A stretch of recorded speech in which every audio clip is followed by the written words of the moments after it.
cobertura na Independência, com 114 metros quadrados de área útil, 2 dormitórios de frente, esquina com a Santo Antônio, ó, gente, bem pertinho da Santa Casa.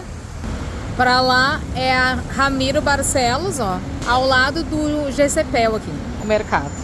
Com churrasqueira pro teu churrasquinho de domingo. Vai lá no valescaimoveis.com.br e olhem as fotos. Olha aí, ó, tem uma lareira, churrasqueira pro teu churrasquinho de domingo. Aqui é a parte de cima, então, tá? A superior. Área de serviço separadinha. Um terracinho aqui, ó, pra colocar as roupichas. Ele é todo telado, tá? Tinha gato aqui antes. Dormitório 1. Fica esse roupeiro, tá? A suíte totalmente reformada, inclusive hidráulica e elétrica. Lembrando que é no bairro Bonfim, uma cobertura Maravigold, cozinha perfeita, totalmente imobiliada, fica tudo. Aqui, ó, a parte da sala. Olha a cozinha, gente, uma teteia, como me dizia minha avó.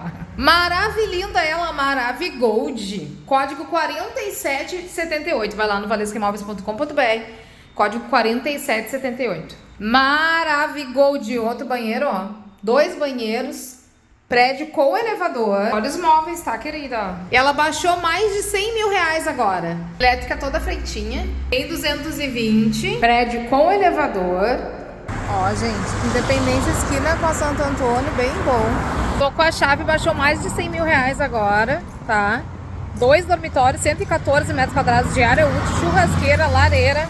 O código dele é o 4778. Vai lá no valescaimoveis.com.br, código 4778. Marca a sua visita agora no 518463 e 564.